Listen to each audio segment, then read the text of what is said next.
Regardless of where we come from and what language we speak, there is something that touches every single one of us, and that is emotions.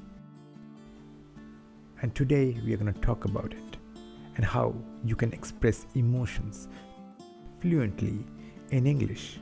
Are you ready? Why should we even bother learning to talk about our emotions in English? Well, here is the thing. When we express how we feel, something magical happens. Think of emotions as water behind a dam. If you hold them all in, the pressure builds. But when you let them flow, there is relief, freedom, clarity. Second, expressing emotion improves your communication. Instead of people guessing what's going on inside your head, you tell them directly. Your friend knows you are struggling. Your colleague understands you are overwhelmed. This creates real understanding. And here is the beautiful part. It builds stronger relationships. Whether it's with family in Mumbai, or friends in Toronto, or colleagues in Melbourne, or anyone around the world. When you are honest about your feelings, you create a bridge of trust. People will feel closer to you because they truly know you. Let's build your emotional vocabulary. I'm gonna show you 7 foundation feeling words that you will hear every single day. These are your emotional alphabet. So the first one is happy. This one's obvious, but let's be specific. Happy is when you smile, when you laugh, when your life is good. Right now, I'm genuinely happy sharing this with you because I know it will help you. The next one is sad. The opposite. When you cry, when you feel down, when the rainy weather matches your mood, like when you miss someone you love, or when your favorite restaurant closes permanently. Now the next one is angry. Now this is heat. This is intensity. When you feel hot inside, when you want to raise your voice, like when you miss your bus right after you see it pull away, or when someone takes credit for your work. Now the next emotion is tired. Not just physical exhaustion. This is mental fatigue too. After recording multiple lessons back to back, I feel tired.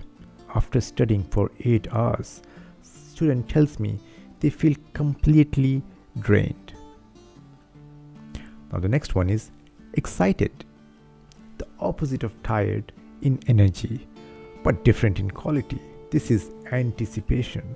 This is joy mixed with eagerness. The night before your graduation, the day your visa gets approved, your first day at a new job in a new city. Now, the next one is scared. Fear, apprehension. It could be a spooky movie, or a strange noise at midnight, or public speaking in front of 500 people. All valid, all real. And the last one, nervous. It is quite similar to scared, but usually about something specific that's coming. Before a job interview, before asking someone on a date, before your driving test, the anxiety is real, but usually temporary. Here is a grammar nuance that will level up your English immediately. There is a difference between saying, I feel happy and I am happy. When you say, I feel happy, you are describing your current emotional state right now. It's temporary, this moment, this hour. When you say, I am happy, it sounds more like a permanent characteristic. It's deeper. Here is the practical truth. Both are correct, so don't overthink it. If you are tired right now, you can say, I am tired or I feel tired. It's the same thing. The language police won't come after you. The important thing is that you are expressing yourself clearly and honestly. Let's level up a little bit.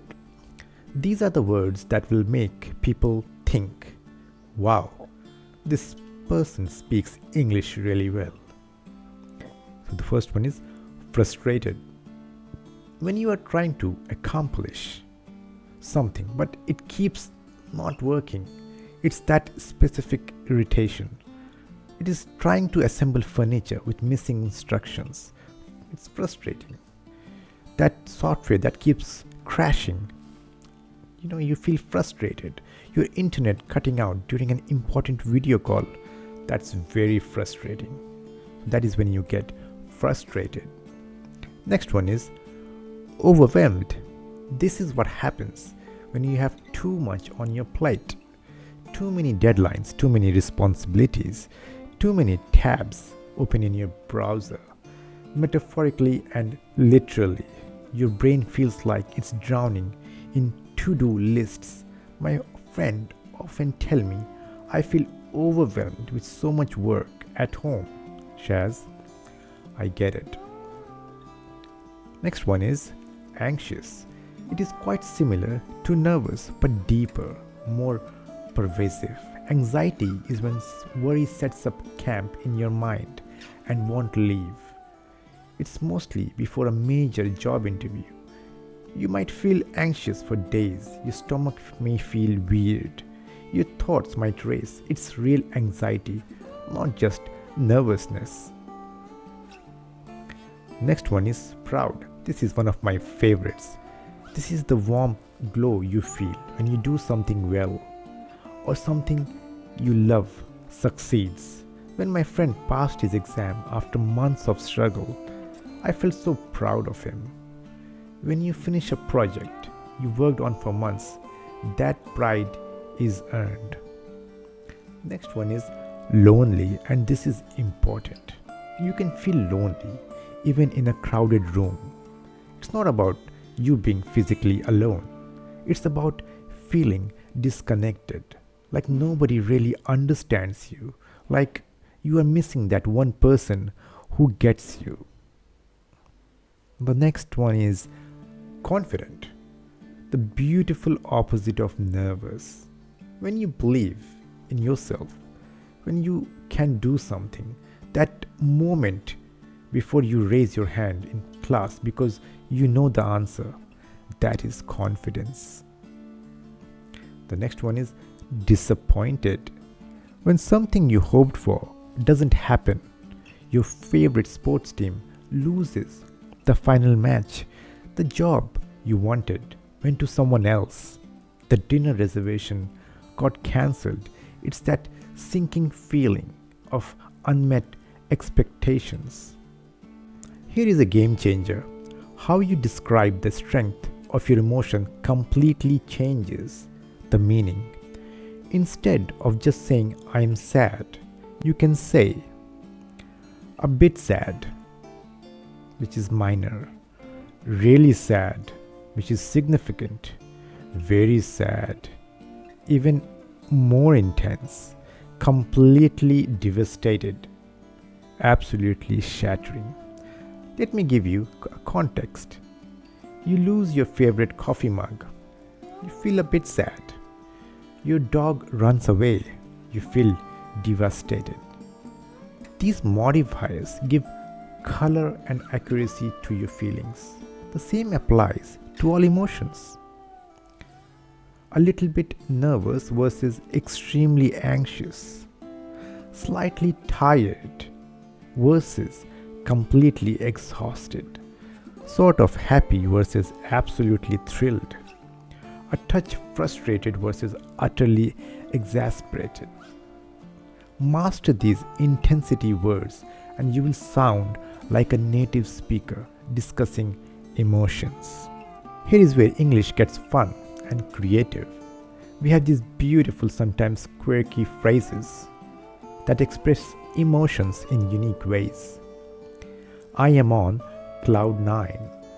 This means you are extremely happy, like you are literally floating above the earth. Imagine your feet aren't even touching the ground. Maybe you just got engaged. Maybe you got your dream job. That's cloud 9. Example. Ever since Amira got engaged in Barcelona, she's been on cloud 9. Now, I am feeling under the weather. This is our polite British way of saying you are not feeling well. Not seriously ill, but not great either. Like you have a cold or a mild flu. For example, I can't join you for dinner tonight. I'm feeling under the weather. Much more eloquent than just saying I am sick. Walking on eggshells.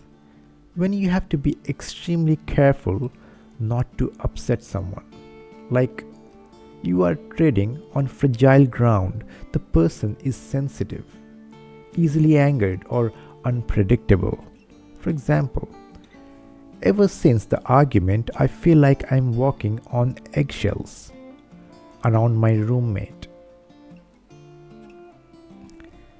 It broke my heart when someone causes you deep sadness or disappointment. When my favorite author retired last year, it broke my heart. When I heard about my friend's divorce, it broke my heart. This phrase carries real emotional weight. These idioms, they take practice, but hearing them repeatedly and using them will cement them in your memory. They will feel natural after a while.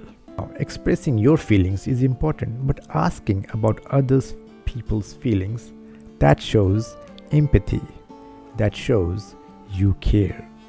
A simple how are you is nice, but often people just respond with I am fine automatically, sometimes without really meaning it. Go deeper and ask, how are you really feeling? This signals that you want the truth, not the automatic response. Do you want to talk about it? This gives people permission to share without pressure. They can open up if they want, but no obligation. If is something on your mind? When someone looks distant or worried, this gentle question opens the door. It says, I notice something's different. I'm here if you want to discuss it. These questions are conversation starters. They are bridges. They transform small talk into real talk. But here is the thing, asking is only half the battle. What you do after someone shares their feelings matters enormously. This is where empathy comes in. Empathy isn't just understanding someone's feelings intellectually.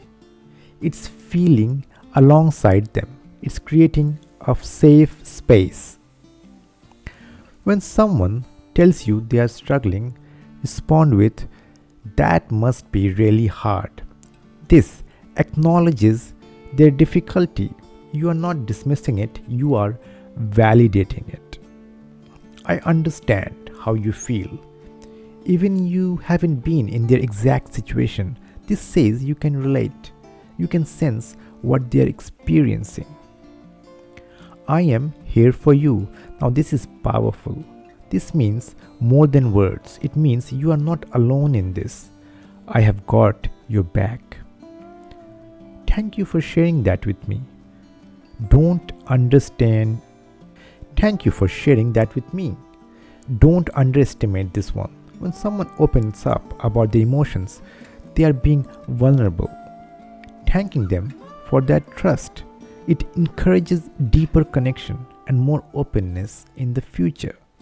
These phrases aren't just nice, they are crucial for building relationships that matter.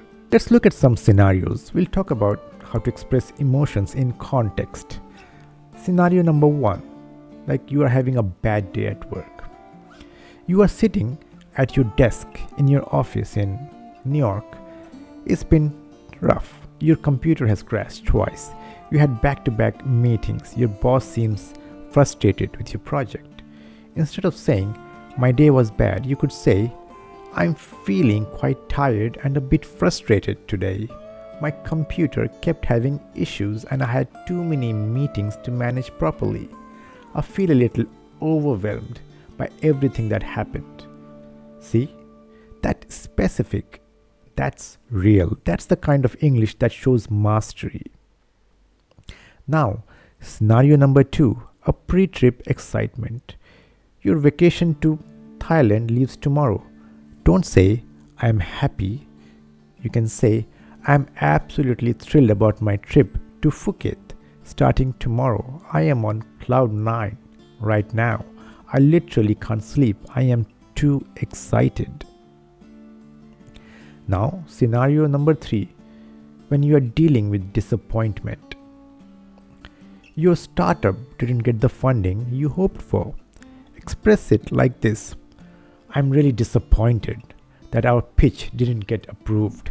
We worked so hard for months. It broke my heart a little bit, but I'm trying to stay positive and I'm looking for other opportunities." See, they don't always teach in English class how to talk about emotions professionally at work.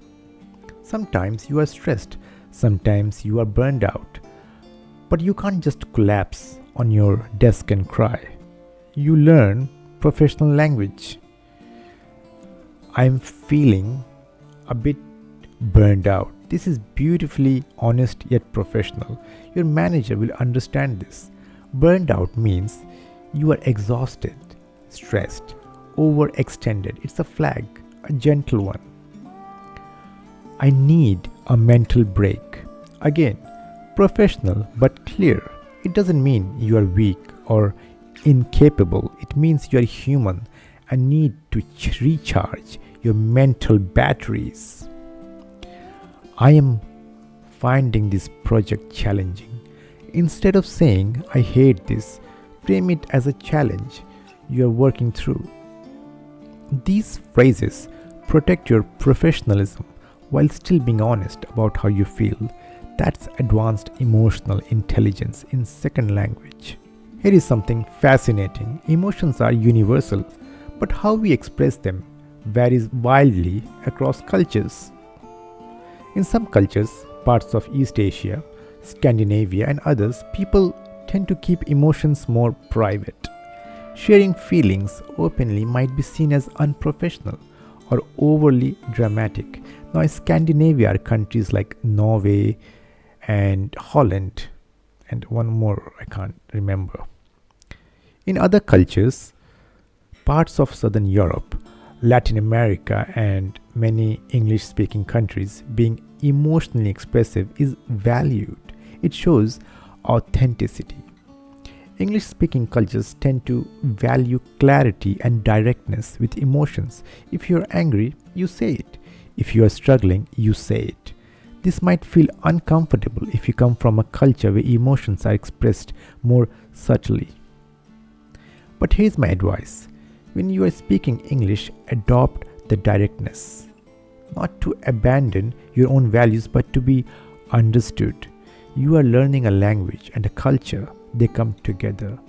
The beautiful part, learning English also teaches you that it's okay to express your feelings. And that's a gift you can carry with you forever in any language. Here is what I want you to remember. Talking about your feelings is a skill, just like grammar or vocabulary. And like any skill, it takes practice, it takes courage, it absolutely gets easier. You might feel nervous expressing emotions in English at first. That's completely normal. But I promise you, the more you practice, the more natural it becomes. Your confidence will grow, your connection will deepen. I am genuinely proud of every single one of you for putting in the effort to learn not just a language, but a way of communicating more authentically and openly. So here is my challenge for you. Number 1, watch this video again and note down your favorite new phrase. Start a feelings journal today. Share this video with someone learning English. Subscribe to this channel, and for more advanced English lessons, comment below and tell me what one emotion you found hardest to express in English and why. Your comment might be the one that inspires my next lesson. Thank you so much for joining today. That has been incredible. I can't wait to see you in the next video. Keep learning, keep growing, and most importantly, keep feeling. I am Shaz, and I'll see you next time.